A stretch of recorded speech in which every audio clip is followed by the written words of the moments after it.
Welcome to the Best 5 Minute Wine Podcast with Forrest Kelly. Being a broadcaster my whole life, I have to consciously tone down my personality and my voice a little bit when I'm in a group setting. Just because I don't want to come across as a know-it-all or loud. Being a woman and the face of a business, is that something that you consciously have to take note of, in that maybe being a softer personality, that you've got to step up and be bold and make sure that you're heard in the business community? Yeah, I think a lot has to do with your personality. Jamie is very dominant, a little bit more masculine of a personality.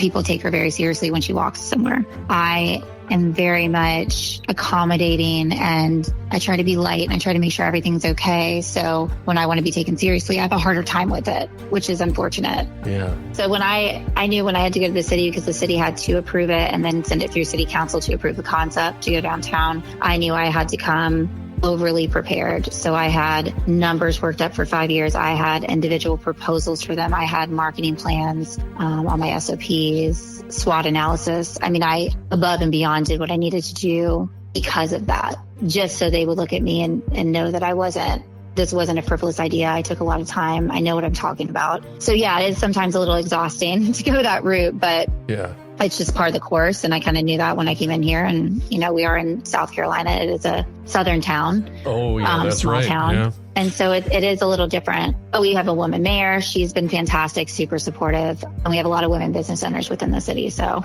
it's getting there. We're getting there.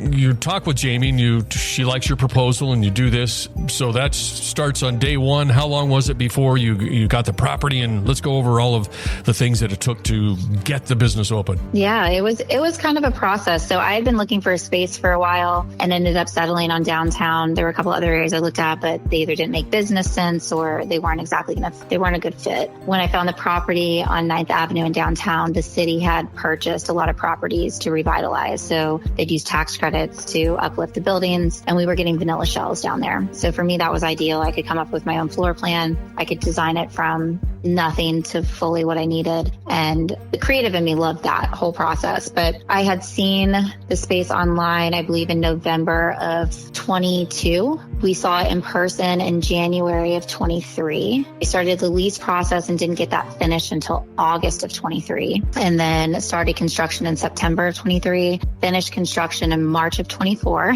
and then opened in April of 24. So it was a long process. That's what it takes, because you are the only upscale wine bar and craft cocktail destination. Looking back at it now, when you're standing out on the sidewalk and looking at the establishment and things, are you pretty amazed? I have to remind myself to be amazed. I think I always see what still needs to happen. Yeah. Things the way that I would like them to be. I'm very much a perfectionist in that sense, which I'm learning to be a little less and delegate a little bit more. That has been a little bit hard. But I do remind myself that this was a vanilla shell and this was a piece of paper and a dream, and to take a minute and take it in and appreciate how far I've come.